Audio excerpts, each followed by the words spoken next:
Muito boa tarde a todas e todos. Sejam muito bem-vindas, muito bem-vindos. É uma alegria muito grande nós estarmos hoje novamente aqui reunidas e reunidos para essa ação de formação, então, que faz parte do ciclo de formação continuada em teorias pedagógicas, com ênfase na pedagogia histórico-crítica. E hoje, então, é com muita alegria, com muita satisfação que nós estamos recebendo para contribuir nesse debate que nós iniciamos já no ano passado, né? Lembrando, contextualizando, né? Nós tivemos formação sobre essa temática, inicialmente com o professor Newton Duarte, depois nós tivemos um ciclo também com o professor Ricardo Eleutério. Então, muitos dos que estão aqui participaram também desses dois módulos, né? Então, hoje nós estamos iniciando um terceiro módulo, por assim dizer, e nesse terceiro módulo nós vamos contar, então, com 2 encontros, né, que serão um presente para nós, por parte, então, da professora Lígia Martins. Então, eu já de antemão agradeço imensamente a professora pela sua generosidade, pela sua disponibilidade em estar conosco, em contribuir com o IFSC, né, com essa etapa da formação da pedagogia histórico-crítica, né, lembrando que a pedagogia histórico-crítica, ela consta no nosso plano de desenvolvimento institucional, mais particularmente falando no nosso PPI, né, no nosso projeto pedagógico institucional, como a pedagogia que fundamenta a educação no IFSC, né? Então, é muito importante nós termos formação continuada, constante, né, sobre essa vertente pedagógica, né, sobre essa pedagogia, para que a gente consiga se apropriar dela e para que ela, de fato, possa ocorrer no chão das nossas salas de aula, né? Então, muito obrigada, professora Lígia, querida, pela sua generosidade, pela sua disponibilidade. Eu vou apresentar a professora Lígia, mas a professora Lígia não é só isso que eu vou falar, eu tenho certeza que é muito incompleta essa apresentação que eu vou fazer, e depois passo a palavra à professora e deixo a professora muito à vontade para complementar essa apresentação.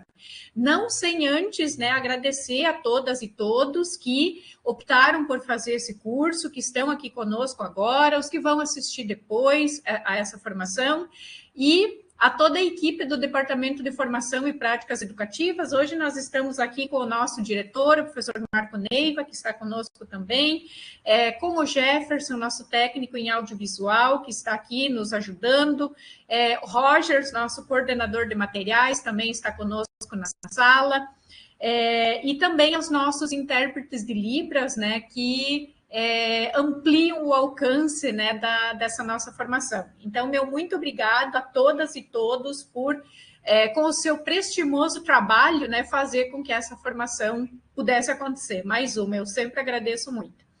Então, a professora Lígia Márcia Martins possui graduação em licenciatura em Psicologia e em Formação de Psicólogo pela Fundação Educacional de Bauru, que é a atual Unesp de Bauru, possui mestrado em Programa de Psicologia Clínica pela Pontifícia Universidade Católica de São Paulo e doutorado em Programa Educação Brasileira pela Universidade Estadual Paulista Júlio de Mesquita Filho.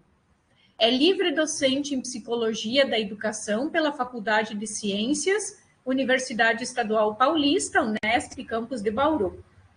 É aposentada como professora adjunta da Universidade Estadual Paulista Júlio de Mesquita Filho, Unesp, tendo atuado no curso de graduação em Psicologia, mais precisamente no Departamento de Psicologia da Faculdade de Ciências, campus de Bauru, e no programa de pós-graduação em Educação Escolar na Faculdade de Ciências e Letras, campus de Araraquara, atuando principalmente nos seguintes temas: Psicologia da Educação, Desenvolvimento Humano e Formação de Professores. Seja bem-vinda, então, professora Lígia, gratidão pelo aceite, que alegria poder contar com a sua presença aqui e que tenhamos uma excelente reflexão. Obrigada. Boa tarde a todas, boa tarde a todos.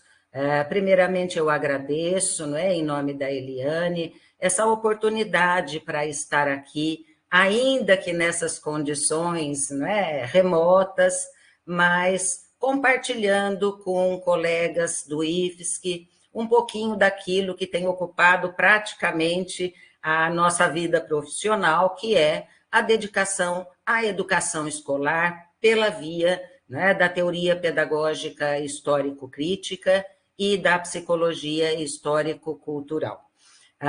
Espero, nesse breve tempo, né, que temos, poder, né, se não aclarar algumas questões, né, da ordem da nossa teoria, pelo menos mobilizá-los mais ainda para o investimento nos estudos, né, nas trocas, no compartilhamento que o trabalho pedagógico exige, porque esse nosso trabalho, por essência, é um trabalho coletivo, né?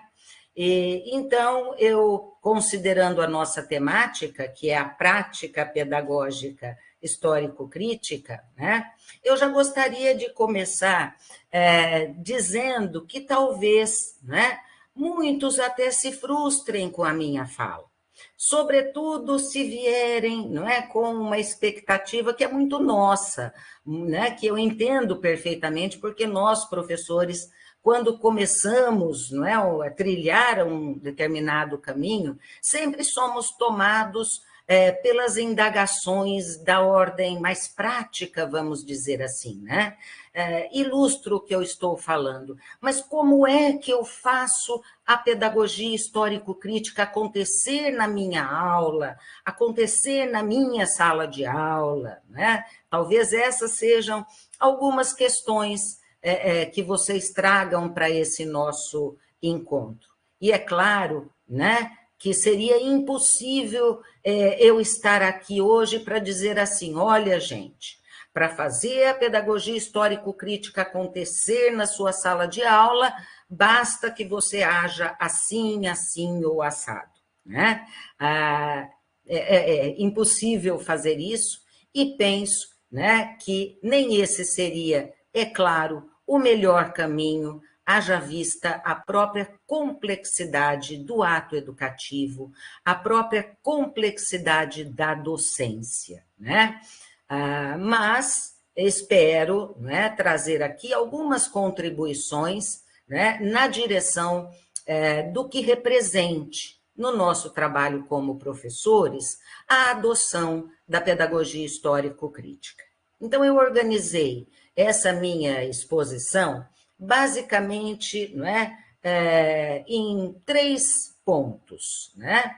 Num primeiro momento, eu quero parar um pouquinho, né, para aclarar a nossa concepção de prática pedagógica, né? Então, quando estamos falando de prática pedagógica, a partir do aporte teórico da pedagogia histórico-crítica, a que nós estamos nos referindo? Como é que nós concebemos essa prática, né? E, na sequência desse aclaramento introdutório, mais geral, vamos dizer assim, né, eu pretendo trazer aqui, né, os elementos fundamentais da prática pedagógica histórico-crítica, né? Ou seja, o que é que baliza a nossa ação como professores, quais os aspectos, né, que sustentam a nossa ação pedagógica, né?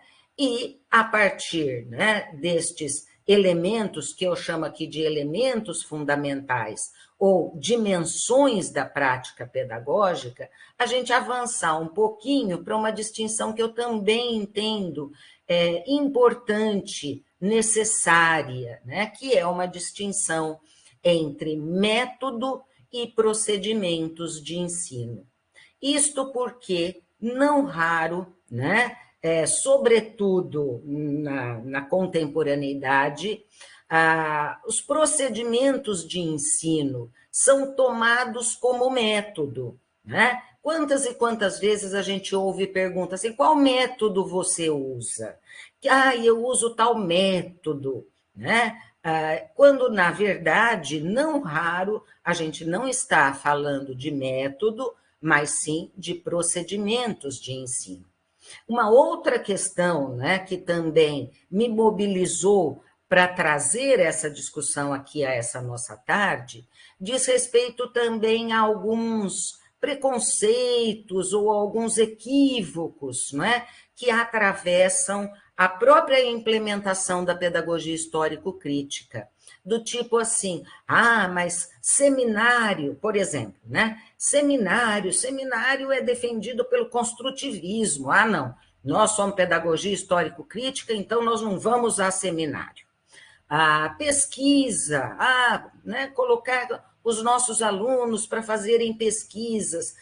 Não, isso é autoaprendizagem, é outra perspectiva teórica, eu sou da pedagogia histórico-crítica, então também não vou propor pesquisa. Né? Então, não sei a quantas essas questões aparecem entre vocês, mas a minha experiência mostra, né, que muitas vezes quando nós, do lugar da pedagogia histórico-crítica, defendemos a transmissão dos conhecimentos historicamente sistematizados, quando nós advogamos, né, o ativo papel do professor como mediador fundamental para a construção do conhecimento dos nossos alunos, não raro aparecem indagações sobre os aspectos procedimentais desse ensino. Né? Então, nós vamos também passar um pouquinho, né, por essa distinção entre qual seja o nosso método na pedagogia histórico-crítica, para então dizer que, fiéis ao método, os procedimentos de ensino, né, são e incluem todos aqueles que nós entendermos justos, necessários e coerentes para que melhor ensinemos os nossos alunos. Né? E, por último, já, né, à guisa de finalização desse nosso encontro, eu pretendo conversar um pouquinho com vocês sobre a aula. Né? Aula, essa nossa célula máter da educação escolar, né? Que, embora tão importante no nosso trabalho, nas nossas vidas, que ocupa tanto do nosso tempo, né? Quantas horas ficamos lá nos dedicando a preparar as nossas aulas, né? Mas não necessariamente o próprio ritmo do nosso trabalho nos permite pararmos para refletirmos, afinal, né? Como é que eu organizo minha aula? Que aula eu ministro? Que aula eu gostaria de ministrar? Como eu organizo os conteúdos na minha aula? Com quem eu me relaciono ao estar ministrando a minha aula? E, né, por aí afora.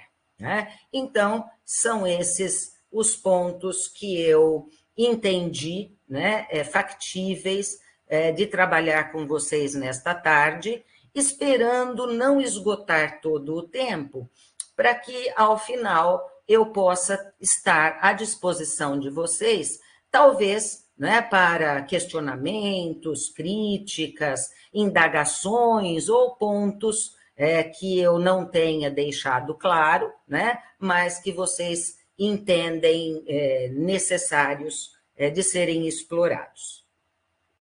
Com isso, então, passemos, né, à nossa concepção de prática pedagógica. Sempre que eu trabalho, né, com a temática da prática pedagógica, seja para professores da educação básica, seja para professores, né, do ensino superior, eu gosto de começar, sim, pontuando, né, a necessidade da gente não tomar prática pedagógica como aquilo que eu faço, a minha prática pedagógica. É claro que toda prática, e no que se inclui a pedagógica, ela é realizada por sujeitos singulares, né? Somos nós individualmente, né, nos nossos espaços profissionais que realizamos determinado tipo de prática. Mas o que nós não podemos perder de vista, o convite que eu faço para a gente ampliar um pouquinho esse olhar, diz respeito ao fato de que a prática pedagógica, ela se insere como um tipo determinado de prática social, né? Então, o que eu estou querendo dizer com isso? Eu estou querendo dizer que nós precisamos, né, estabelecer esta relação entre a nossa prática pedagógica e a prática social global. E quando estou me referindo à prática social global, nós estamos nos referindo, então, a quê? Né? As ações concretas que nós, homens e mulheres, como seres sociais, realizamos, né? E realizamos por meio do nosso trabalho, e com isso nós construímos as condições objetivas de vida, não só nossa, né? Mas também das futuras gerações e da própria sociedade, né, da qual nós somos partícipes. Então, nossa compreensão de prática pedagógica não deixa de ser atravessada pela clareza de que, com aquilo que eu faço na minha sala de aula, eu participo de uma tessitura social mais ampla, né? O que eu faço não fica limitado, não pode ser circunscrito, né, àquele meu espaço pedagógico. Por quê? Porque nós estamos, né, e temos um tipo de trabalho que, a rigor e por essência, é formador de pessoas, né? Então, daí que, né, a prática pedagógica, como nós estamos aqui nos referindo, né, como um tipo específico de prática social, ela possui enraizamentos sociais. E para nós que trabalhamos num coletivo docente, isso nos importa especialmente. Por quê? Né? Porque, sendo um tipo de prática social e possuindo, portanto, um enraizamento social, a prática pedagógica de cada docente, a prática pedagógica de cada um de nós, ela carrega, quer queiramos, quer não. E o que é mais sério, muitas vezes ela carrega de forma oculta uma dada concepção de ser humano, que vai atravessar como eu concebo meus alunos, como eu concebo o desenvolvimento dos meus alunos, como eu entendo o desenvolvimento psíquico, né?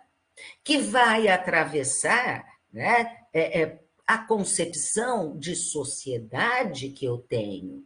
Como é que eu concebo esta sociedade? Como é que eu relaciono esse profissional que eu estou contribuindo para formar, né, em relação à sociedade para o qual eu o estou preparando, né?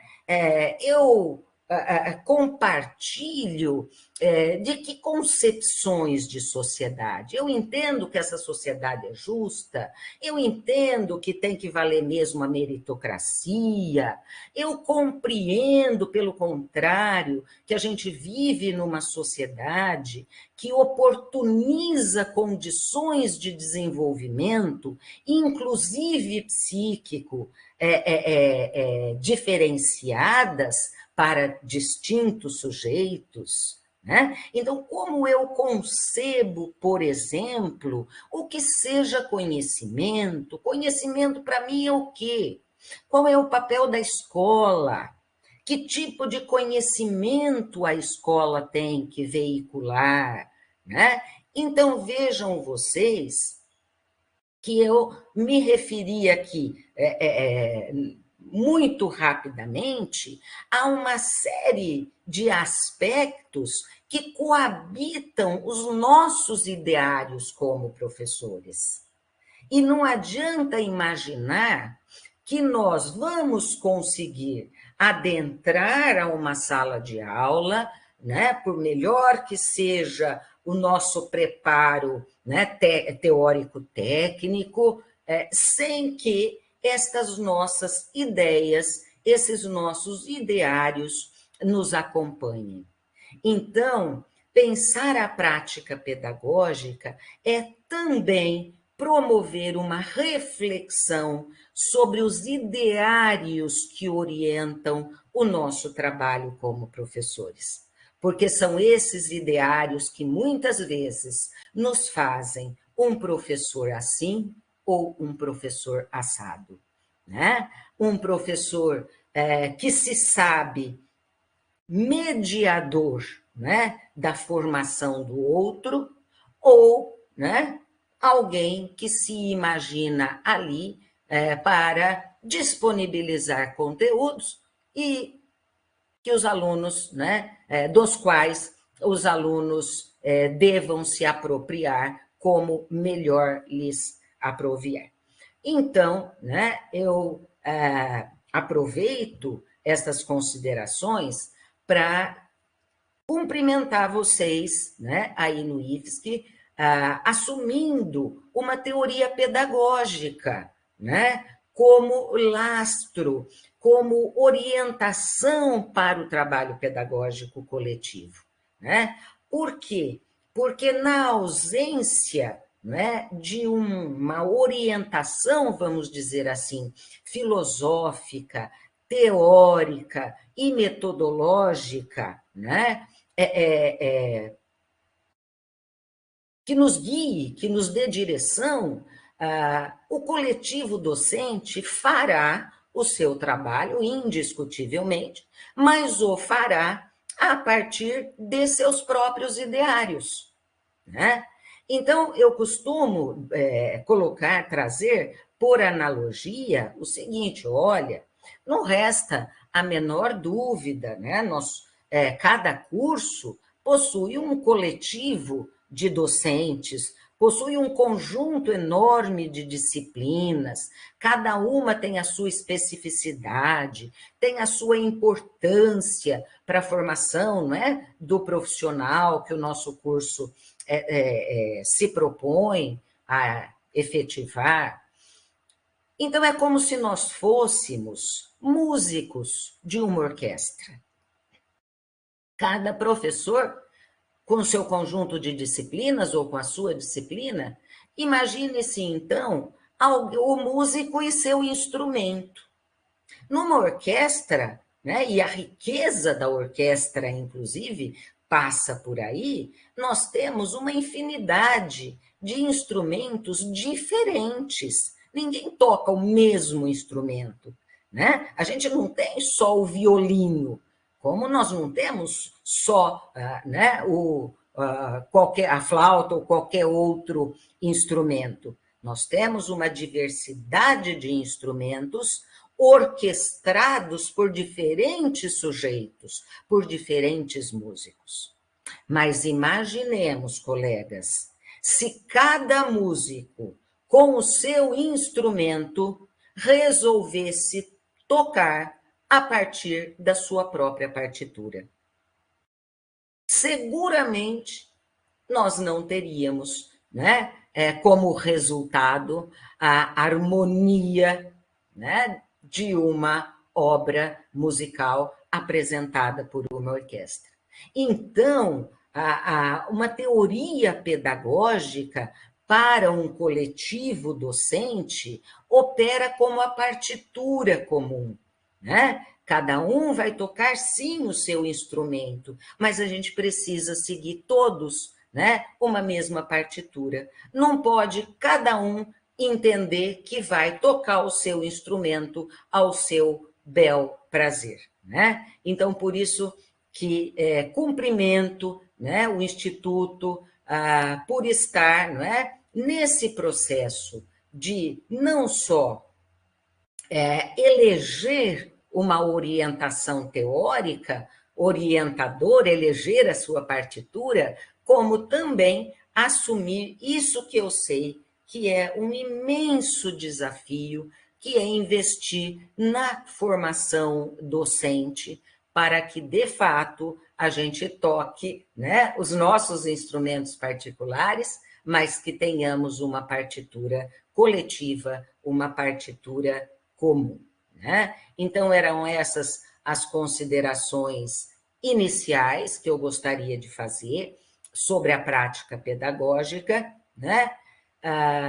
Lembrando que, a rigor, o trabalho pedagógico é um trabalho coletivo. Esse é um ponto que julgo também importante para responder, ou pelo menos passar por, né, a questão do como é que eu aplico a pedagogia histórico-crítica. Olha, né, nós precisamos ter claro que, para que nós realizemos algo da envergadura da pedagogia histórico-crítica, nós precisamos de um coletivo, né? Eu, sozinha, por melhor que sejam as minhas boas intenções, fico com o meu aluno um tempo reduzido, um tempo limitado, né? E se eu identifico, por exemplo, que determinado aluno meu, nosso, precisa, não é, de um investimento maior em termos da própria aquisição de algumas habilidades acerca das quais ele ainda encontra-se deficitário, habilidades que são fundamentais para ele dar sequência à sua formação, é pouco provável, né, que a gente, isolada, solitariamente, consiga dar conta dessa tarefa.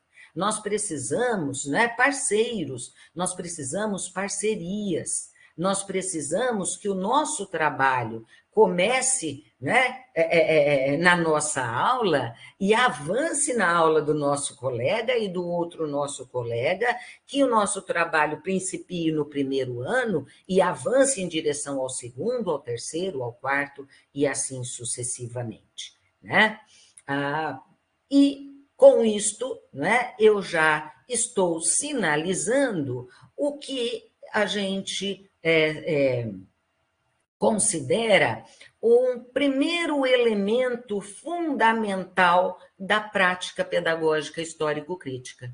Vejam, não por acaso eu fiz menção aqui ao desenvolvimento de um aluno, né, para ilustrar a importância de que o nosso trabalho seja um trabalho coletivo, né? A exigência de que a pedagogia histórico-crítica se implemente coletivamente.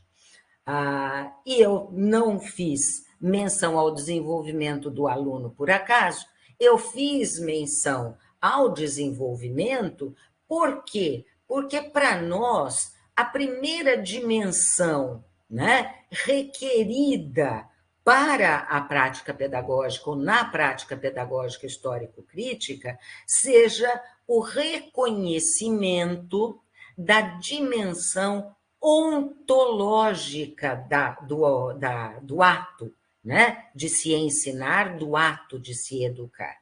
O ato educativo, ele tem uma dimensão ontológica. Tenho certeza, tanto o professor Newton quanto o professor Ricardo já passaram por essa questão, né? Mas eu penso que vale a pena dar uma recuperadazinha rápida, né, acerca do que é que nós estamos tratando quando falamos dessa dimensão ontológica. O que está em causa, né, é a afirmação da natureza social do desenvolvimento humano. Afirmarmos a natureza social do desenvolvimento humano implica reconhecer de que quem somos, as características que temos, as propriedades que temos, inclusive do ponto de vista psíquico, né, não resultam de uma predisposição inata, hereditária, como por tantos anos, né, acreditou-se no âmbito da educação escolar.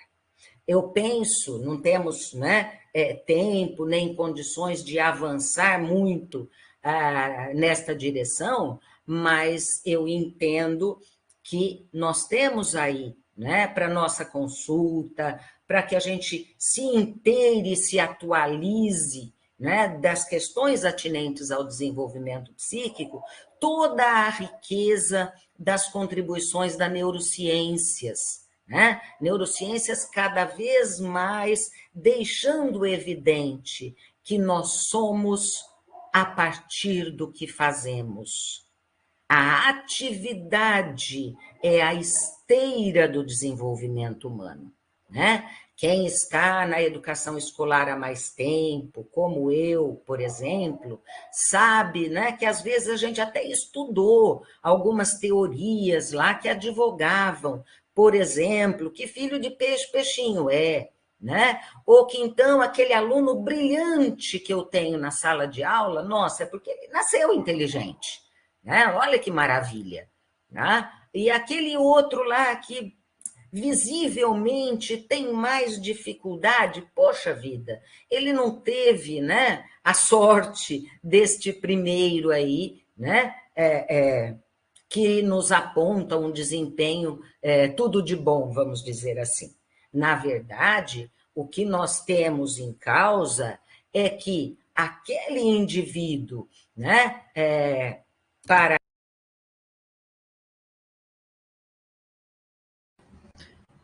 Aguardemos um instante, aparentemente a conexão da professora caiu, né? Vamos aguardar enquanto ela reconecta. Só tá mudo. Só abrir o microfone. Agora sim. tá tudo lento. Perfeito, perfeito. Infelizmente, o remoto tem desses problemas.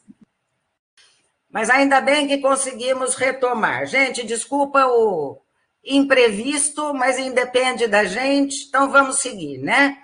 Nós estávamos falando, né, das 4 dimensões da prática pedagógica, né? Essas dimensões, não é, são aqueles aspectos que pautam as nossas proposições acerca do ensino e da aprendizagem sob a ótica da pedagogia histórico-crítica. Eu tratava, então, da primeira dimensão, que é a dimensão ontológica. Pensar a dimensão ontológica, logo, né, imediatamente antes de cair a internet.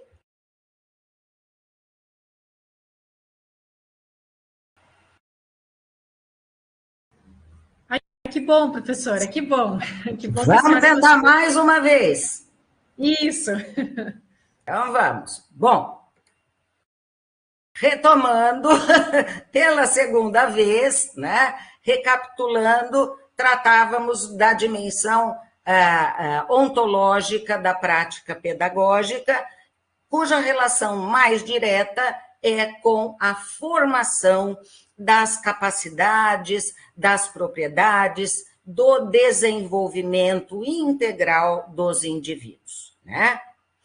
A segunda dimensão, né, que nós colocamos aqui em destaque, diz respeito à dimensão histórica da organização social. Esse elemento, né, nos importa muito especialmente, porque não raro nós ouvimos coisas do tipo assim: mas a sociedade é essa, não tem jeito, a gente tem que se adaptar a ela, né? As coisas são como são, os indivíduos são determinados socialmente. O alerta que a pedagogia histórico-crítica traz em relação, né, à importância de levarmos em consideração essa dimensão histórica, né, da organização social, diz respeito ao fato de que não resta a menor dúvida, a sociedade, ela de fato forma os indivíduos, né?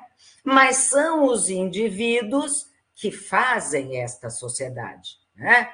E se assim, em assim sendo, do lugar da educação escolar, nós entendemos que a nossa tarefa seja formar pessoas aptas a serem sujeitos nessa sociedade e não sujeitados a ela, né? Então, essa é uma dimensão, né, muito cara à pedagogia histórico-crítica e tem a ver com o que provavelmente o professor Newton já trabalhou com vocês, que é a compreensão da relação dialética entre escola e sociedade, né? Então, há um grau de interferência, de inter-relação, né, de interconectividade recíproca. Da mesma forma que nós na escola, sim, somos orientados, somos regidos, vamos dizer assim, né, pela ordem social, as próprias contradições sociais atravessam, né, o nosso espaço de trabalho, atravessa a nossa escola, mas, por outro lado, nós formamos pessoas que fazem esta sociedade. Então, vejam vocês por que eu comecei a minha fala, né, trazendo a questão dos nossos ideários, muitas vezes ocultos, né, e que balizam aquilo que a gente faz na sala de aula, que baliza o nosso operar, né, como professores, como educadores. A terceira dimensão, né? Essa é uma dimensão que também nos é extremamente cara, né? Que é a dimensão epistemológica da prática pedagógica, né? E quando nós estamos trazendo a questão da dimensão epistemológica, nós estamos colocando em causa que nós defendemos uma concepção clara de conhecimento e de realidade, né? Nós estamos vivendo tempos em que cada vez mais o conhecimento é tomado por doxa, né? Por opiniões, por, né, pensamentos das mais diferentes origens e natureza. E também, não raro, nós ouvimos colocações do tipo assim: mas todo conhecimento é válido, tudo é conhecimento, né? Uma relativização muito grande dos conhecimentos historicamente sistematizados, né? Então, do lugar da pedagogia histórico-crítica, nós não relativizamos os conhecimentos historicamente sistematizados, os chamados conhecimentos clássicos, né? Por uma razão, né, básica, porque nós entendemos que a realidade, ela existe, a realidade não é um texto a ser interpretado e cada um interprete, né, como melhor lhe aprouvier. Não, a realidade existe e cabe a cada um de nós compreendê-la, né, decodificá-la e representá-la na nossa consciência para que possamos, então, merecer o status de seres conscientes, né? O que eu estou querendo dizer com merecer o status de ser consciente? Com ciência, com saber, com conhecimento, né? Então, entendemos que os conhecimentos historicamente sistematizados, que são, sim, produtos do trabalho de decodificação abstrata acerca da realidade concreta, deva instituir-se como os conteúdos por excelência da educação escolar, né?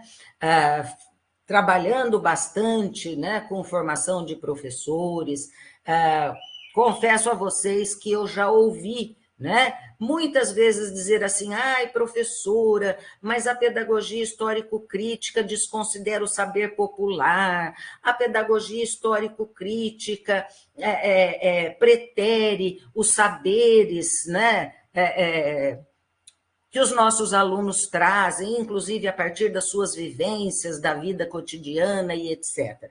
Então, eu devo dizer que isto não se justifica, isto não é verdade. Não é que nós desconsideremos, até porque seria impossível, né, nós ensinarmos a alguém alguma coisa se nós desconhecermos o que é que ele já sabe sobre esta coisa. Então, a questão do conhecimento de senso comum, a questão do conhecimento cotidiano, esse conhecimento veiculado, né, das formas mais assistemáticas, eles não são desconsiderados. Até os entendemos como pontos de partida. Agora, o problema é quando esse tipo de conhecimento é ponto de partida e é ponto de ficada na prática pedagógica, né? Então, aí é que nós temos um sério problema. Por quê? Porque a tarefa da escola é estabelecer a relação mediadora entre a vida cotidiana e o não cotidiano. Eu penso que, sobretudo no âmbito do ensino superior, nós não podemos desconsiderar que o nosso aluno será, né, ou melhor, o aluno que eu tenho hoje é o profissional que eu vou ter amanhã, né, ofertado à sociedade. Eu não gosto muito de usar o termo mercado de trabalho, né, porque nós não somos mercadorias, nós somos os sujeitos, né, desta ordem social. Mas, enfim, né, o que a gente vê é que não deixa de ser mesmo um mercado onde se compram os sujeitos, né, para o desempenho de determinadas tarefas. Então, o que eu estou querendo colocar aqui é, né, o profissional que nós vamos entregar para a sociedade, né, não pode ser um profissional que se insira num determinado exercício profissional a partir, né, como eu costumo dar de exemplo, usando a simples roupa do corpo. Não, né? Nós precisamos enriquecer esta formação, né, para que este indivíduo se diferencie dos demais por uma identidade profissional, né? Que é isso que nós fazemos nos nossos cursos. O nosso futuro profissional, ele precisa ser representante de um acervo de conhecimentos teórico, metodológico, técnico, que lhe possibilite, claro, o exercício de determinadas tarefas, de determinadas funções sociais, com as máximas capacidades desenvolvidas. Então, penso que levarmos em consideração essa dimensão epistemológica da prática pedagógica histórico-crítica nos reporte, né, a uma análise, a uma consideração acerca da natureza dos conteúdos que veiculamos nas nossas formações, né? Até porque, se nós considerarmos, né, a própria a dimensão pedagógica, né, do ato educativo, essa dimensão vai apontar, em primeiríssimo lugar, os conteúdos que nós veiculamos, a natureza dos conteúdos a serem trabalhados, né?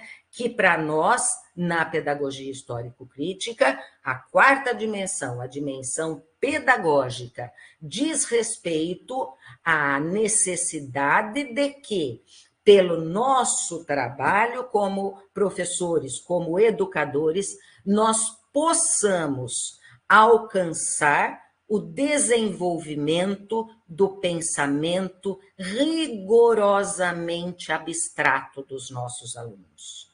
Que nós possamos promover o desenvolvimento do que a gente chama em psicologia histórico-cultural de pensamento teórico, né? O pensamento teórico, ele não se desenvolve senão por exercícios e expedientes mentais, exercícios e expedientes psíquicos, né? A partir dos quais nós ultrapassamos o âmbito da nossa relação com o empírico, ou seja, com aquilo que eu preciso ver, que eu preciso pegar, que eu preciso entrar numa relação sensível, né? Esse é o âmbito empírico do conhecimento. É um âmbito, é importante, sim, mas não representará o objeto ou fenômeno na sua máxima abrangência, né? Então, promover o desenvolvimento do pensamento teórico pela via da prática pedagógica, pela via, né, do ato de se ensinar, é colocar o aluno pouco a pouco, passo a passo, em relação com a teoria, com o conceito, com o conhecimento, com a representação abstrata da realidade concreta. Um conceito, ele é, a rigor, universal. Um conceito, a rigor, é abstração. Todos nós, professores, né, quando estamos ali ensinando os nossos alunos, não raro, como nós já num patamar de desenvolvimento, né, avançado, como especialistas em determinada área, em determinado conhecimento, muitas vezes nós adentramos uma discussão conceitual lá na nossa aula e, de repente, um aluno levanta a mãozinha e fala assim: professor, dá um exemplo prático. Né? Dar um exemplo prático. O que o aluno está nos pedindo quando ele nos diz, dá um exemplo prático? Ele está dizendo assim: professor, volta porque eu estou aqui no empírico. Volta para mim. Né? E o voltar, o contribuir para que isto se supere do ponto de vista, né, do avanço necessário para esse nosso aluno, não adianta eu repetir o conceito. Eu costumo dizer que não raro, né, muitos professores, e eu costumo brincar quando estou entre professores de matemática, eu costumo brincar particularmente com eles, que eu brinco assim: professor de matemática explica fazendo o exercício de novo. Se ao fazer o exercício o aluno, né, permaneceu com dúvidas, se aquela realização do exercício não esclareceu, não adianta eu fazer de novo e nem dizer para ele, é assim, ó, né?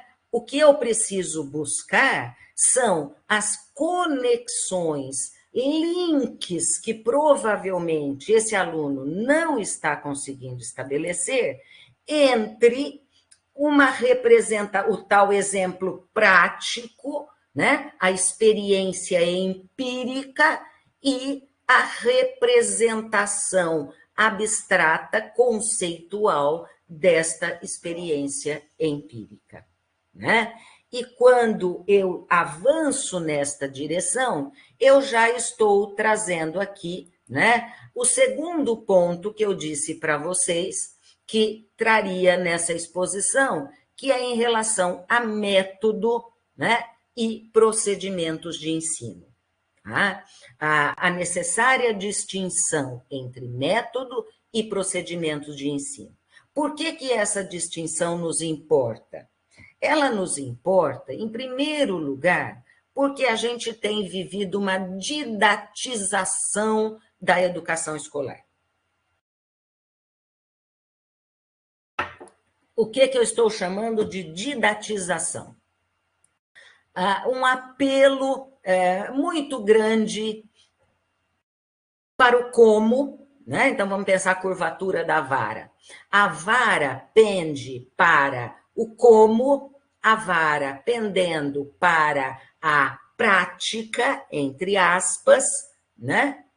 Em detrimento dos fundamentos desta prática. Então, cada vez mais nas nossas escolas, a gente tem muita prática e não tem método, né? Não raro, os professores, né, dizem assim, ai, professor, o curso foi até muito bom, mas a gente queria uma coisa mais prática. E eu costumo dizer assim, olha, não há nada mais prático do que uma boa teoria. Porque qual é o papel da teoria? A teoria só serve para iluminar a realidade. A teoria, ela amplia o nosso foco, né? Então, não tem nada mais prático do que a teoria que eu entendi. Por quê? Porque eu começo a enxergar esta realidade prática a partir de pressupostos, a partir de elementos e a partir de questões que, na ausência da teoria, eu não visualizava, né? Então, por isso que eu costumo dizer que aquela frase que o professor também usa muito, né? A gente escuta muito lá na educação básica. Na prática a teoria é outra. Não, não existe na prática a teoria é outra, né?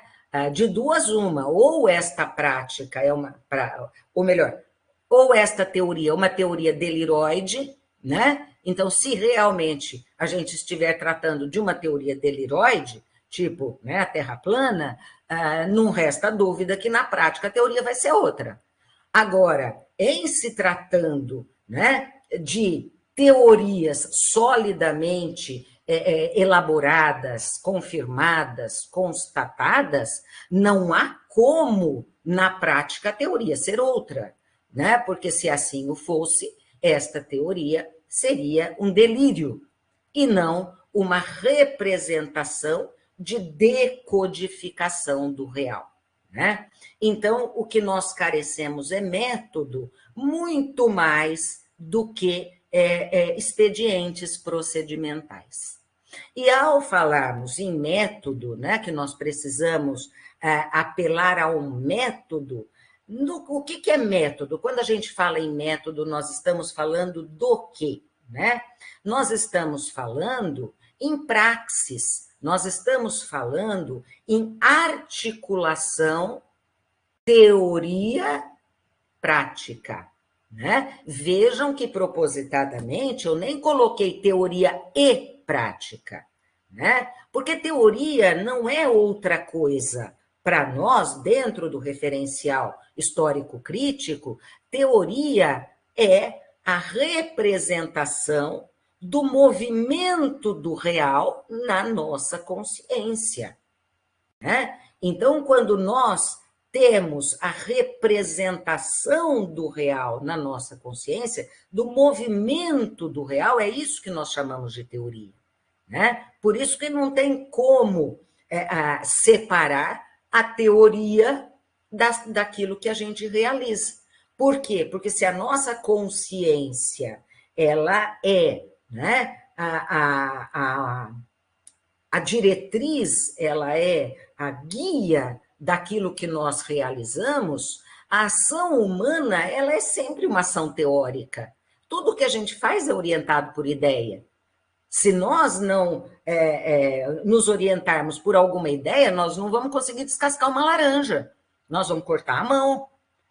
Agora, o grande problema é que quando nós avançamos da vida cotidiana para o espaço, né, da vida escolar, da organização institucional escolar, para o âmbito da ciência, para o âmbito do exercício profissional, nós não podemos nos guiar por quaisquer ideias, né? Aquelas ideias que, de repente, até funcionam bem, mas, né, que são insuficientes para darem conta, para darem cabo da explicitação do fenômeno diante do qual nós nos deparamos, né? Então, a teoria que nos importa, já que nós estamos falando do lugar da educação escolar, é a teoria que versa sobre construção do conhecimento, né? Então, quando a gente está falando em método na educação escolar, quando nós estamos trazendo a questão, né, metodológica da pedagogia histórico-crítica, nós temos que levar em consideração, né, que a gente para muito pouco para pensar sobre como é que nós aprendemos. A gente ensina, a gente é professor, dedicamos nossa vida, né, a transmitir conhecimentos. Sei que algumas pessoas até resistem a esse termo transmissão dos conhecimentos, mas nós, na pedagogia histórico-crítica, não temos nenhum preconceito contra essa palavra, né? Entendemos, sim, que da mesma forma que a gente precisa transmitir afeto, e aí não tem problema usar a palavra transmissão, a gente precisa transmitir, né, interpessoalidade, a gente precisa transmitir também conhecimentos historicamente sistematizados, né? E pouco nós nos dedicamos a compreender como é que nós, não só nosso aluno, como é que nós aprendemos. E como é que nós aprendemos diz respeito a uma teoria do conhecimento. Diz respeito, portanto, a um aspecto que vai balizar o meu método, né? Que vou ensinar a partir de determinadas prerrogativas metodológicas. É claro que a questão, né, do método, o estudo do método, eu até, né, vou deixar como sugestão futura para vocês uma questão que vale a pena, né, vocês se dedicarem. Porque se eu pretendo ensinar, nada melhor do que conhecer como o aluno aprende e como nós próprios aprendemos, para que nós possamos, então, eleger as melhores ações, né? Os melhores procedimentos, sabendo por que estamos escolhendo estes procedimentos e não outros, né? Se eu estou, num momento, introduzindo determinado conhecimento, eu vou usar um tipo de expediente. Se eu já introduzi este conhecimento, se meus alunos já entraram em relação com este conhecimento pela via da sistematização, né? Se eu estou no momento que eu posso verificar o alcance do aprendizado, se é isso que eu quero, eu vou usar outros procedimentos. Enfim, quem vai, então, orientar, né, quais procedimentos de ensino escolhemos, não é a nossa cartola, né? Não é pensar no procedimento de ensino porque os alunos gostam disso ou gostam daquilo, vamos fazer uma dinâmica, vamos fazer um sei lá eu o quê, um debate, né? Isso anima a aula. Não, eu não posso escolher os expedientes com os quais eu trabalho a partir desta prerrogativa, né? Por quê? Porque o meu trabalho está numa esteira, e a esteira é a esteira do ensinar e aprender, né? Do ensino e da aprendizagem. Mas, assim, a grossíssimo modo, passando muito rapidamente, né, pela nossa perspectiva de método, né, teoria do conhecimento, para nós, a gente tem 3 palavrinhas que são chave nesse âmbito. Quais sejam? Partimos do pressuposto que a construção do conhecimento principia, tem como ponto de partida o real sensível, acerca do qual nós captamos elementos, características, propriedades, pela via dos nossos sentidos. O primeiro, o ponto de partida da aprendizagem é esta primeira relação empírica com o fenômeno. Porém, a este momento, a este alcance, o nosso conhecimento acerca deste objeto ou fenômeno ainda será um conhecimento sincrético. Por que sincrético? Porque pela via dos nossos sentidos, nós representaremos, construiremos uma imagem deste objeto, mas que ainda carece articulações lógicas internas. Vou dar um exemplo que talvez ajude a entender. Todos nós, de repente, nos deparamos com um texto, com um artigo, um livro, qualquer coisa que a gente vai estudar. E a gente está começando a estudar aquilo. Nós não dominamos nada, estamos no ponto zero. E aí nós fazemos essa primeira leitura. Ao terminarmos essa primeira leitura, o que é que a gente pode até dizer para o colega? Não entendi nada. Bom, mas como persistentes e professores que somos, nós não vamos desistir. Então, vamos lá. Eu vou voltar no texto. E agora, provavelmente, o que eu vou fazer?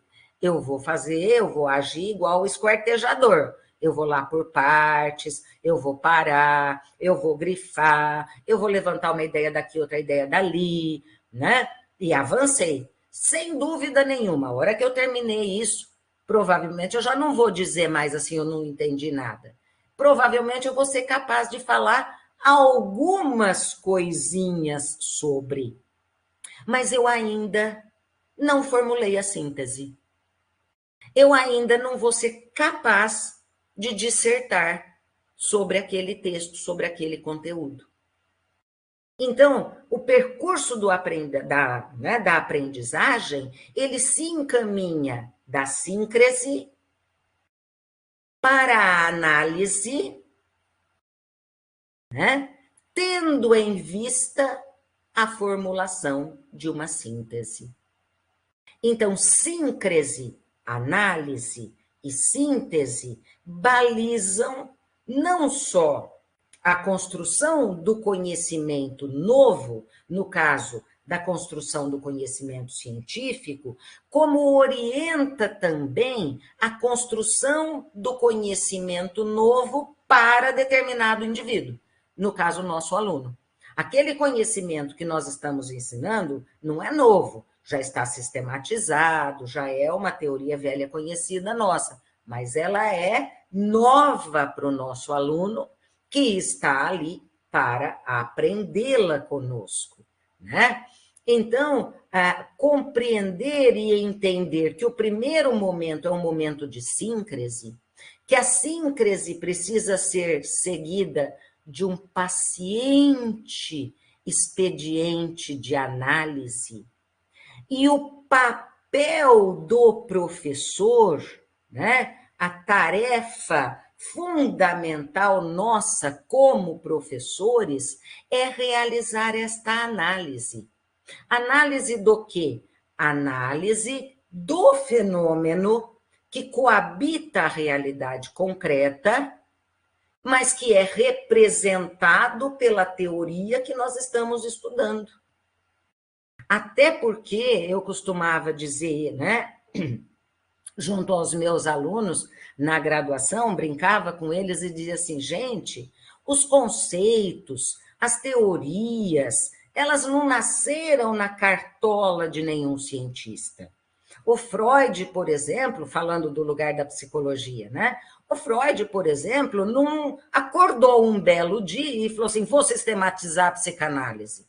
Claro que não, né? A psicanálise se desenvolve a partir da relação deste cientista com determinados fenômenos psíquicos, fenômenos mentais com os quais ele se deparava, né?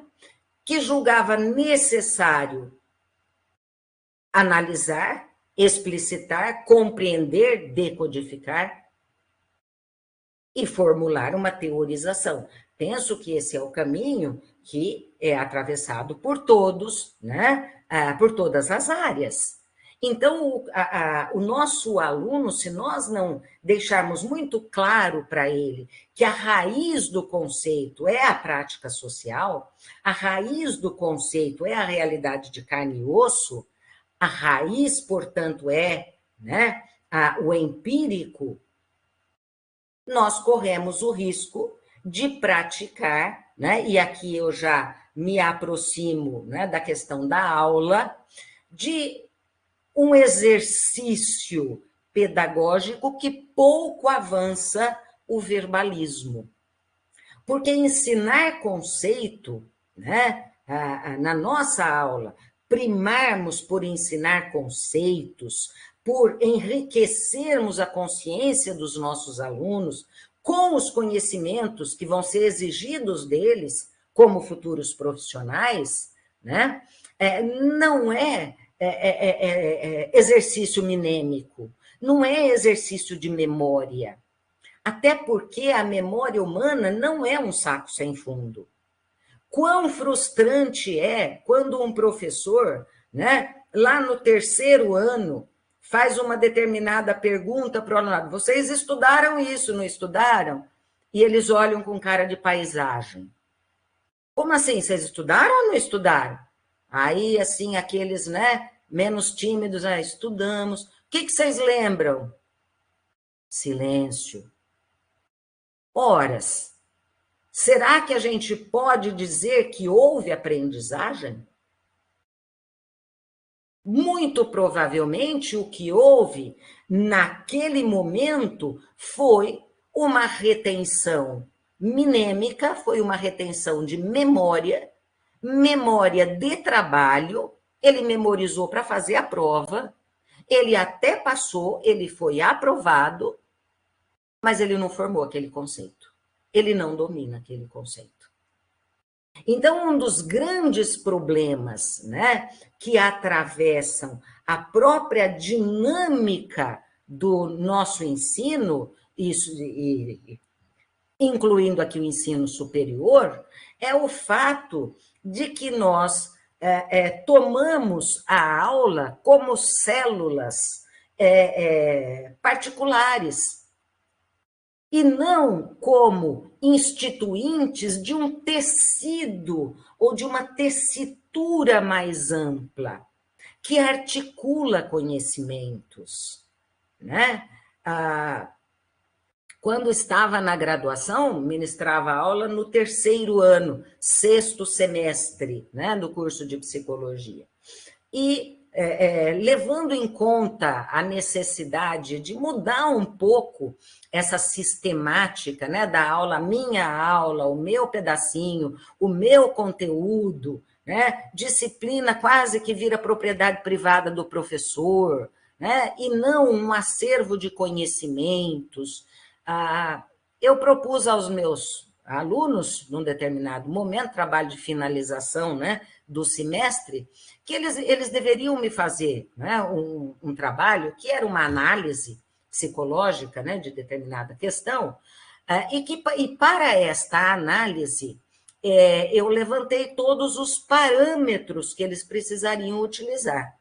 E nesses parâmetros que eu levantei, que eles precisariam utilizar, existiam conteúdos de uma disciplina que era do primeiro ano, conteúdos de mais 3 disciplinas que eram do segundo ano, ministradas por colegas, não foram ministradas por mim, disciplinas ministradas e estava ali, eu estaria avaliando aquilo. Assim que coloquei isso para eles, né, a reação não foi outra, foi a seguinte: como assim, professora? Mas isso aí era de desenvolvimento 1. Aí eu disse, não, bem, isso aí não é de desenvolvimento 1. Isso aí é conhecimento que psicólogo precisa ter. Né? O conhecimento não é afeto à disciplina, nem. Não, é conhecimento que você precisa dominar. Não interessa se aprendeu ou não aprendeu. No primeiro ano, no segundo, no terceiro. Você tem que saber. Agora você vai ter que me mostrar que você aprendeu. E se você não aprendeu, recupera a apostila, recupera o livro, recupera, né, aquilo que ficou para trás e vai estudar.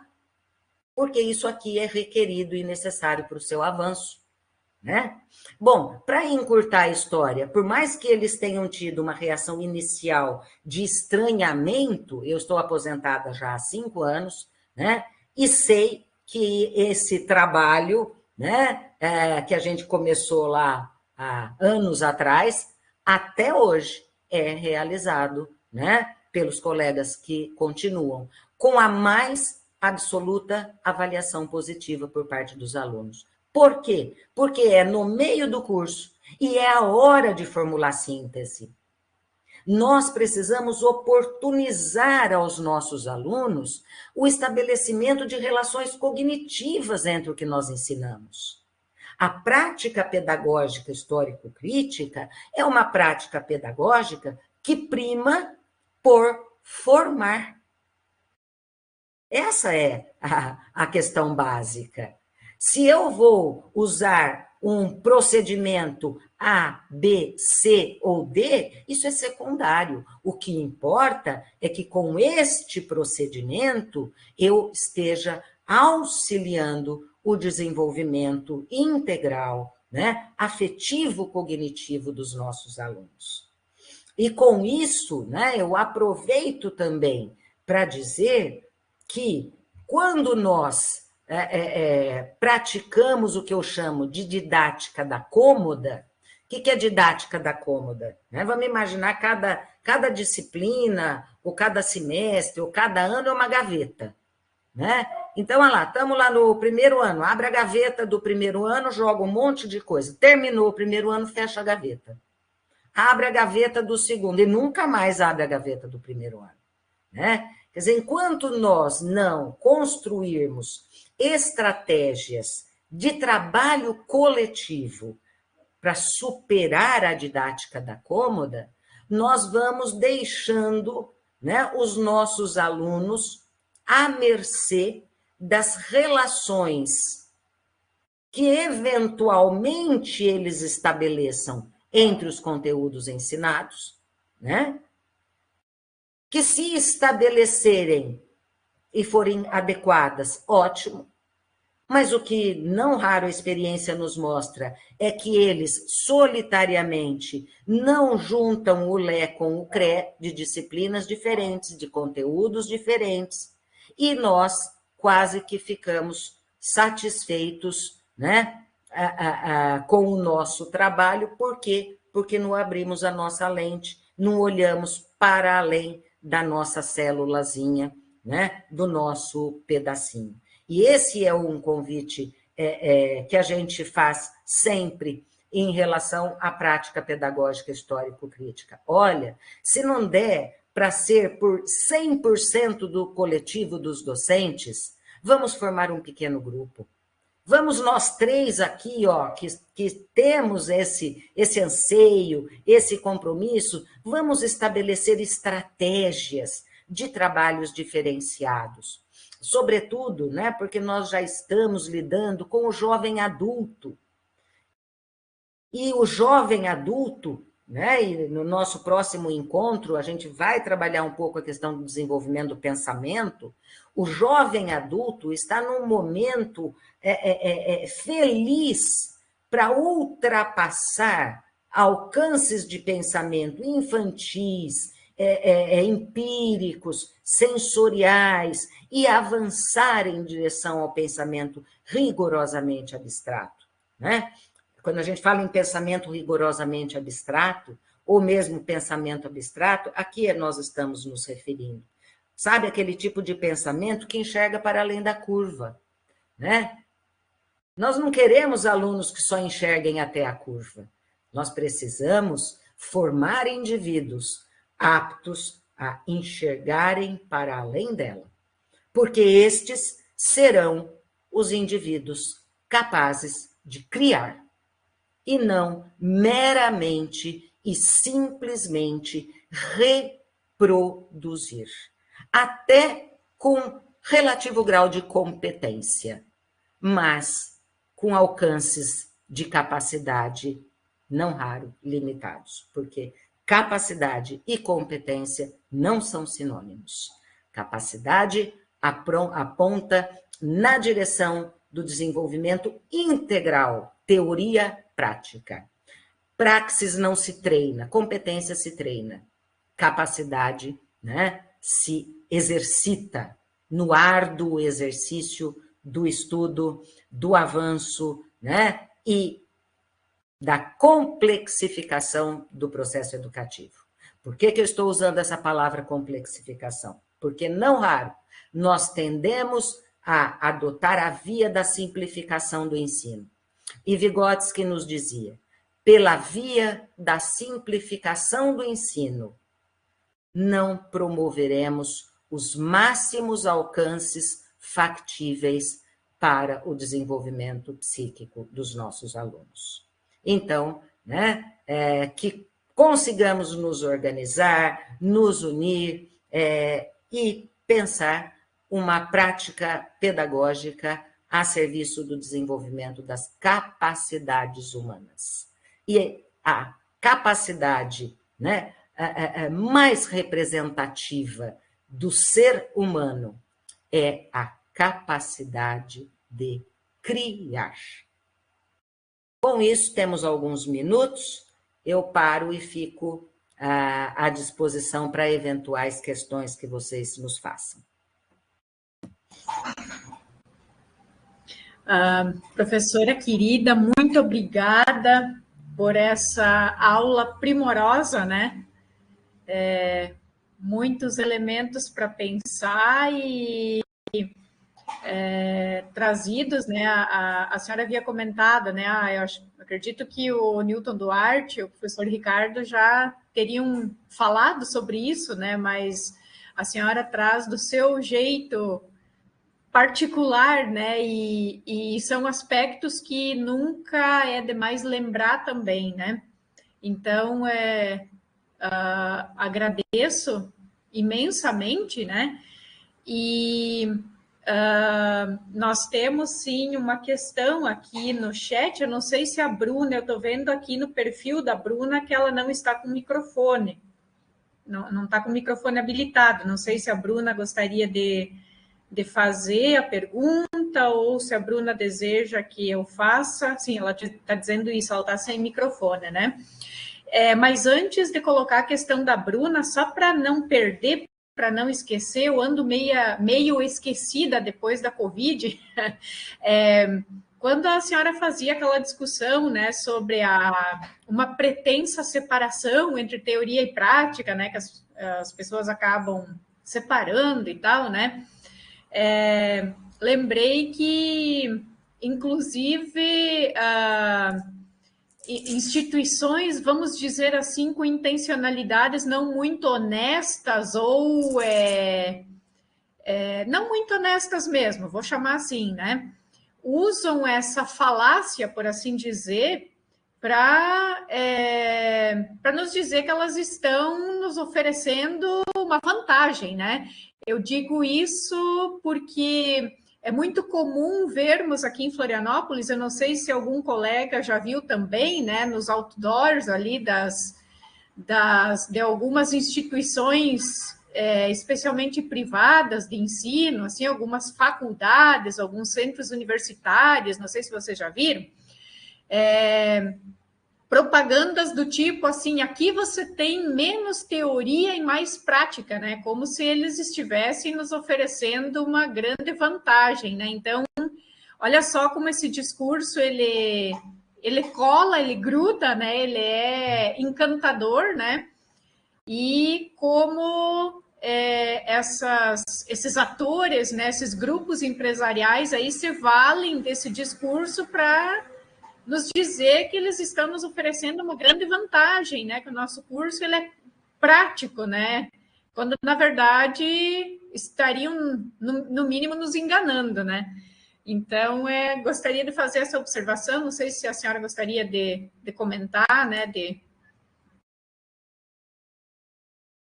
Muito bem lembrado, né? E olha, na verdade, quando nós temos toda esta apologia, né? Toda esta ênfase, inclusive em documentos oficiais, né? Enaltecendo a prática, quando no âmbito da formação de professores, afirmando que o jovem aprendiz, lá no curso de pedagogia, deveria ir aprender com um professor mais experiente, aprender na prática, a partir da prática. Na verdade, isto, para além de uma série de outras questões, né, que o tempo não nos permite avançar, mas, em última instância, isso reflete a mercantilização da educação. Por quê? Porque quanto mais a formação for aligeirada do ponto de vista do desenvolvimento cognitivo, mais refém o sujeito vai ficar do compra-curso. O que nós estamos vendo hoje? Né? Quer dizer, olha, empresas de educação na Bolsa de Valores, porque vender curso é altamente lucrativo. E para quem que eu estou vendendo o curso? Para aquele que está lá penando porque fez um curso que ensinou a prática. Agora, a prática social é histórica, a realidade muda. Só quem desenvolve pensamento acompanha o curso da história. Então, é autonomia intelectual, é disso que nós estamos falando quando falamos em praxis, quando falamos num curso que prima, né, pela teorização, que não tem medo de teoria, que não tem medo de conceito, né, e que sabe que a competência eu treino em qualquer um, até num chimpanzé, eu posso tornar um chimpanzé competente para fazer uma série de coisas. Agora, dizer que ele está compreendendo aquilo que ele está fazendo é outra história. E dizer que se mudar um pouco o padrão para o qual ele foi treinado, né, ele vai dar conta dessa mudança, não é isso que a gente vê. Né? A competência tem limite.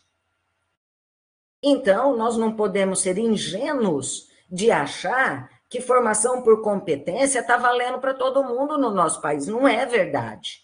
Né? Nós não podemos perder de vista que a educação escolar ela é atravessada por todas as contradições de classe. Né? Então, uma das bandeiras da pedagogia histórico-crítica é quando o professor Demerval coloca: enquanto os dominados não dominarem o que os dominantes dominam, permanecerão em condição de dominação. Né? Então, a competência é utilíssima, ela é utilíssima para o mercado. Né? Até porque o trabalhador, cada vez mais, é descartado sem maiores pudores, vamos dizer assim, pela lógica do capital. Né? E esse trabalhador, muitas vezes descartado, é aquele sujeito que vai se ver obrigado a comprar mais prática, para comprar mais prática, pagando o que não tem, deixando de comer às vezes, para pagar mais prática, na esperança de que, por essa via, ele encontre um lugar ao sol no mercado de trabalho. E a gente sabe que o caminho não é esse. Né? Perfeito, professora, perfeito. Essa frase do professor Saviani, ela resume de forma magistral, né, o que nós estamos falando, né? Professora Bruna, então, a nossa colega professora Bruna, que é professora do campus Tubarão, né? Ela agradece, ela diz o seguinte, ela deixou registrado aqui no chat, né? Ela agradece pela partilha, pelos exemplos, né? E ela reafirma aqui o compromisso, e realmente a professora Bruna, ela é perceptível o compromisso, Bruna, que você tem com a tua formação continuada, né? A Bruna é assídua aqui nas formações promovidas pelo departamento, ela procura fazer todas as formações aqui que nós organizamos, né? E ela diz que ela está buscando se aprofundar sobre a PHC, né? E principalmente pela formação inicial, porque a professora Bruna é pedagoga, né? E pela atuação profissional dela também, porque a Bruna é docente do eixo de formação pedagógica, né? E aí ela faz uma pergunta, né? Ela pede se, do seu ponto de vista, é possível, de fato, consolidarmos e incorporarmos a PHC na educação profissional e tecnológica. E aí ela complementa dizendo, considerando principalmente uma instituição como a nossa, cujo foco está na EPT, com menor parcela de cursos de licenciaturas, mas não só, né? Eu pediria licença para a Bruna também para colocar, né, que não só o fato de nós termos uma oferta tímida de cursos de formação de professores, né, hoje, inclusive, nós estávamos olhando os percentuais, né, porque a lei de criação dos institutos, ela prevê que a gente deve ofertar 20% de cursos de formação de professores, né, mas nós não chegamos aí ainda nos falta bastante para atingir esse patamar, né. Mas eu vejo também como problemático, Bruna, a questão também da formação dos nossos docentes, né? Porque nós temos muitos docentes bacharéis, né? Que não têm licenciatura e também não quer dizer que ter licenciatura também isso está resolvido, né? Os que têm licenciatura também precisam ter, todos nós, todos e todas, né, precisam ter compromisso constante com a sua formação continuada, né, inclusive, nós comentávamos isso com um colega que está aqui, né, ele estava chamando a atenção que hoje nós temos pouca gente aqui, né, então também do compromisso com a formação continuada, né, então nós temos essas questões ali espinhosas, né, que é um percentual considerável de docentes que não são licenciados, né, essa dificuldade, vamos dizer assim, da formação continuada por várias questões, né? Não estou aludindo aqui que a questão seja só o compromisso do sujeito, né? Mas por uma série de questões, né? De questões objetivas, de condições, né? Uma série de questões que muitas vezes vão obstaculizar que o docente possa fazer a formação continuada, né? E também acho que eu concordo em total medida com a Bruna, né? Também pela nossa pequena parcela de cursos de licenciatura, né? Porque isso poderia retroalimentar, poderia ser um fator para potencializar também, né? A PHC e todo esse estudo ali das teorias pedagógicas, né? Enfim, uma coisa poderia retroalimentar a outra, né? Então, eu não sei em que medida, professora, também a senhora tem familiaridade, né, com os institutos federais, né, com o universo aqui dos institutos, né? Mas a Bruna gostaria de lhe ouvir, então, né? Eu considero um desafio hercúleo, um desafio bastante grande, né? E gostaria de ouvir, então, da professora, né, como a senhora vê essa questão, né? Embora a professora não venha da educação profissional, né, a professora na universidade, né, então é bom também...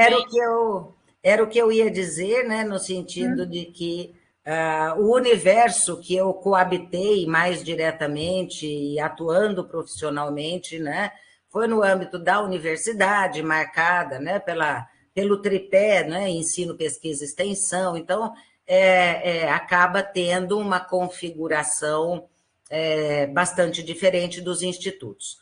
Agora, eu vou fazer uma colocação, Bruna, no sentido de até ir além da questão dos institutos em si. Eu diria, implementar pedagogia histórico-crítica é fazer resistência à banalização da educação escolar. É resistir defendendo a escola. Não é algo, né? Eu não entendo possível dizermos assim, olha, a partir do 2025, todo mundo aqui no Instituto vai trabalhar com pedagogia histórico-crítica. E trabalhar com pedagogia histórico-crítica vai ser seguir esse manual. Não, não é. Não existe essa possibilidade. Nós lidamos com contradições sociais. E nada mais contraditório do que considerarmos a educação escolar, a própria formação profissionalizante nos tempos atuais, com inteligência artificial vindo aí, né? Com toda a parafernália tecnológica à nossa disposição, né? Quer dizer, olha, passada da hora de nós repensarmos o papel da escola, papel dos conteúdos. Então, quando você coloca, dá para aplicar, eu vivi como professora e atuei o tempo todo à luz da pedagogia histórico-crítica. Por quê? Porque isto é aquilo que eu comecei a minha fala, né, tentando mostrar. Isso é um ideário, isso é um ideal, isso é o que move, é o que alimenta, é o que impulsiona. E vim de um curso em que nós tínhamos um coletivo, né, trabalhando à luz da pedagogia histórico-crítica. Mas era a totalidade do curso? Não, também não era. Agora, o mais bonito da gente constatar do ponto de vista histórico é que quando nós nos diferenciamos pela qualidade do nosso trabalho, o nosso aluno percebe. E não tem melhor retorno, feedback e sensação do valeu a pena quando isto é reconhecido pela formação do nosso aluno, né? E o nosso aluno também movimenta o curso. O nosso aluno também reivindica. A gente espera, né? O nosso aluno também avalia. Então, é esse um movimento, né, que eu entendo atravessado pela pedagogia histórico-crítica, não só nos institutos, mas nas escolas em geral, né? Nós temos que lembrar que a gente está falando do lugar de uma teoria pedagógica que penteia contra pelo, né? Não é uma teoria pedagógica que penteia a favor do pelo. Não, a gente penteia contra pelo. A gente rema contra a maré, né? Será fácil? Não, não será fácil. Impossível? Também, de maneira nenhuma. Porque se assim o fosse, a pedagogia histórico-crítica não estaria crescendo, né, como a gente vê que ela está crescendo no nosso país em geral, né? E por que crescendo? Porque as pessoas, pouco a pouco, vão percebendo que não dá mais para fazer de conta no âmbito da escola. Professora, eu gostaria de registrar, até eu peço licença para a colega aqui, a professora Daiane. Não sei se a Daiane vai querer fazer alguma pergunta também, fazer alguma colocação, né? Mas nem tudo está perdido, nós temos uma pesquisa de mestrado em andamento aqui, da qual eu fui banca, da nossa querida colega Daiane Vieira, que está aqui conosco, que estava com a câmera ligada até há pouco, né? A Daiane voltando aqui, né? E a Daiane está fazendo esse pentear a contrapelo ali com muita rigorosidade, com muita seriedade, né? E então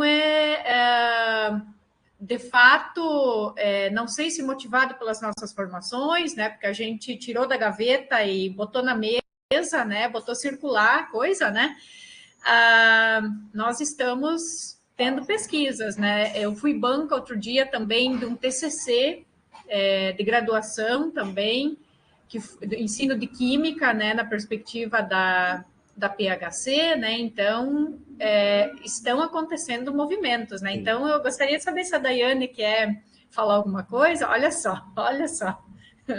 Não sei se a Daiane quer falar. Quero, obrigada, Eliane, pelo carinho, porque assim, eu estou aqui, né? Eu já ouvi várias falas da professora Lígia, assim, a gente comenta sobre essa questão, vinha falando do ensino remoto, né?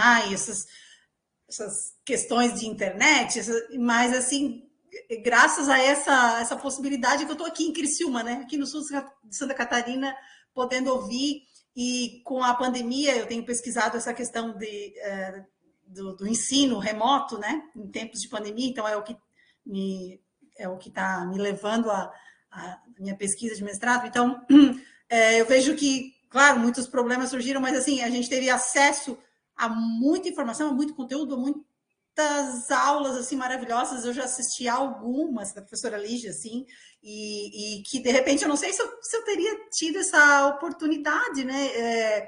Presencialmente, assim, questões de a gente não ter condições materiais de estar viajando muito, indo a congressos e tal, né? Então, quero dizer que esses dois lados têm surgido muito na minha pesquisa, né? Então, o ensino remoto, a gente sabe que propiciou muitos problemas e defasagens. A minha pergunta eu queria fazer nesse sentido. Nas entrevistas que eu fiz com os docentes aqui do campus, né?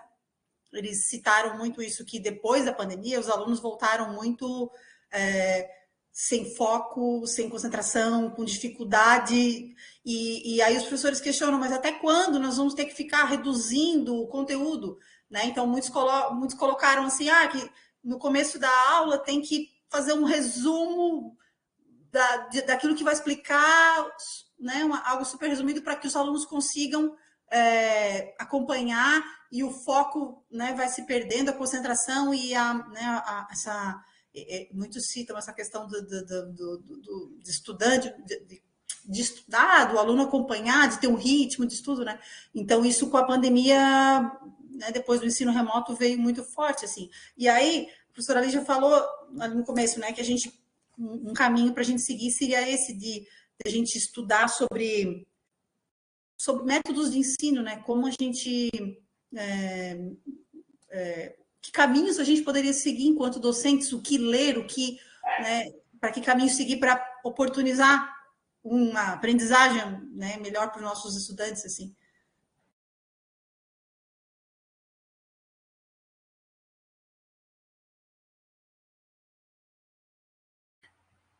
Comigo? Opa!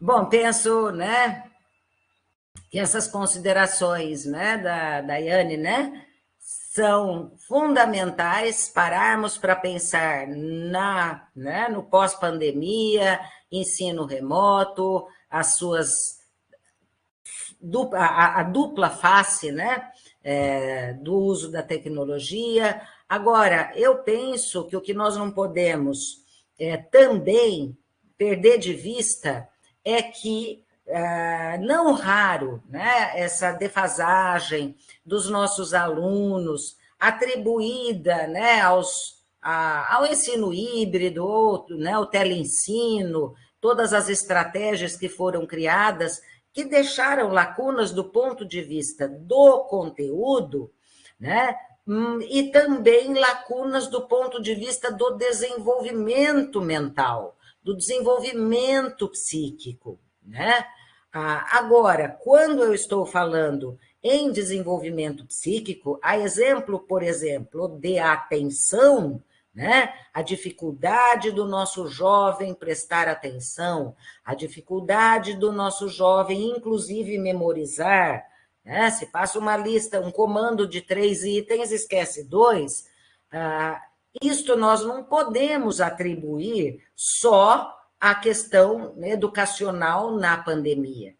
O que nós precisamos, né, levar em consideração, e vários pesquisadores estão chamando atenção para esse ponto, é a questão da adicção ao celular, adicção à tela, né? O nosso jovem está escravizado pelo brilhinho, pela tela, pelo fluido, e com isso, uma formatação cerebral, uma formatação neurológica muito preocupante, né? Então, quanto jovem hoje pega um livro, letrinha preta na página branca, para ler?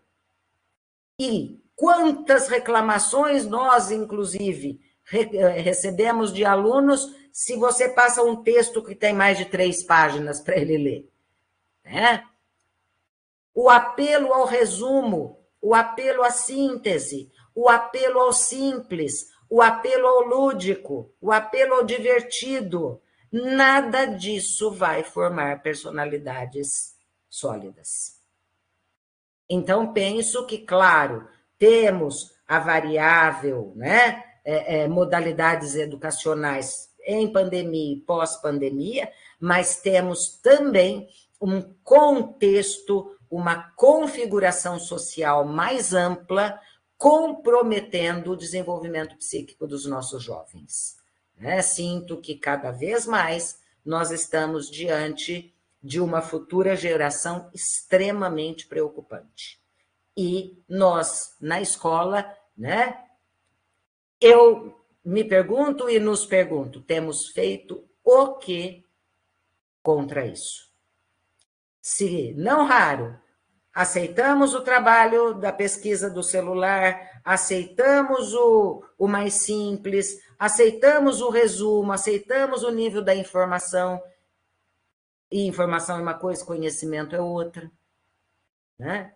Então, penso que nós precisamos também ampliar o nosso olhar para ver qual é a nossa parcela de responsabilidade nas atividades que estamos propondo para os nossos alunos. É isso.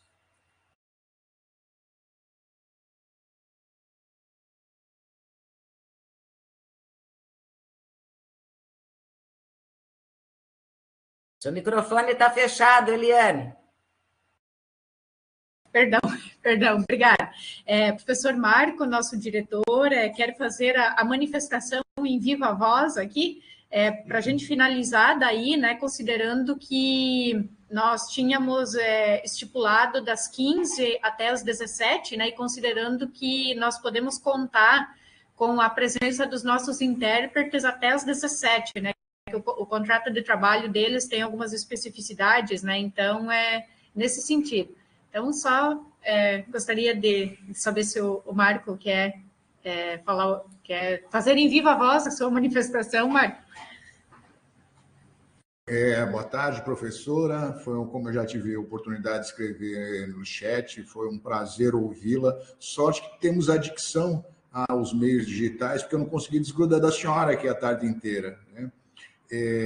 Então, em nome do Instituto Federal, eu gostaria de agradecer imensamente. Aliás, gostaria de tê-la em outros momentos, em outras formações. Os nossos campos estão demandando cada vez mais esta aproximação prática, né? A sua praxis em sala de aula é fundamental para que os nossos professores aprofundem o seu fazer, aprofundem o seu conhecimento teórico e o seu fazer prático, trazendo cada vez mais. E eu estava até escrevendo uma provocação aqui no chat, quando a Eliane me convocou para fazer ao vivo, e uma pergunta bastante simples, até para não extrapolar o horário dos nossos intérpretes. É possível conviver ou fazer a PHC na educação à distância? Primeira observação, rápida. Será que nós poderíamos falar em educação à distância? Eu penso que educação é um processo interpessoal, intercoletivo, interpsíquico. E nada, nem expediente algum, substituirá o olho no olho, ou poderá substituir o olho no olho professor-aluno. Eu não acredito que exista educação à distância. Pode existir algum tipo de ensino, mas educação presencial, interpessoal, interpsíquica, para que possa ser, inclusive, afetivo-cognitiva. Muito bem. E a educação mediada por tecnologias pode, professora? Volto à palavra educação, não acredito. Muito bem. Então, novamente, agradeço imensamente a sua participação. Ouvindo pessoas, né, do seu calibre intelectual, é que nós vamos conseguir avançar nisso, né, nesse mundo, né, da educação e fazer frente aos desafios de tornar essa sociedade cada vez melhor. Então, eu agradeço imensamente a senhora, né, já estamos estourando o nosso tempo, né, agradeço ali aos intérpretes de Libras, que estiveram conosco essa tarde, a professora Eliane também, a Daiane que está ali com a câmera aberta, né, e retorno a palavra à professora Eliane. Obrigada, e eu gostaria só de deixar um gancho, talvez, para o nosso próximo encontro, né? Não sei se poderia se chamar de pulando as cercas teóricas aqui, mas eu tenho uma propensão, assim, para a educação popular. Eu acho que a PHC e a educação popular têm muito a conversar, né? E o meu livro de cabeceira tem sido esse aqui, Paulo Freire e a Educação Popular, Esperançar em Tempos de Barbárie, e tenho pensado aqui nos círculos de cultura, né? Tenho pensado nas aproximações possíveis de serem feitas entre a PHC e a educação popular, né? Então, talvez fica para o nosso próximo encontro, né? Para a gente, gostaria de ouvir a professora, né? Sobre o que a professora pensa, né? Acerca dessa possível aproximação, né? O que a PHC e a educação popular têm a conversar, a convergir, né? Mas deixamos para a próxima, então, né, considerando o avançado do nosso horário.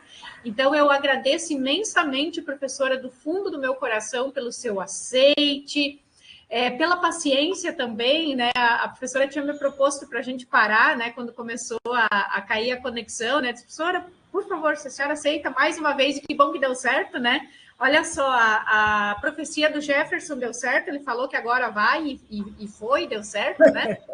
Então, agradeço a todos e todas novamente a presença aqui, as colocações, as perguntas, né? E desejo, então, um excelente final de semana, né? E a gente se encontra novamente, então, para o nosso segundo encontro no dia 12 de maio, né? Qualquer coisa em contrário, eu mantenho todas e todos avisados. Muito obrigada, então, e sigamos um excelente final de semana. Gratidão a todos e todas. Tchau, tchau. Tchau, obrigada.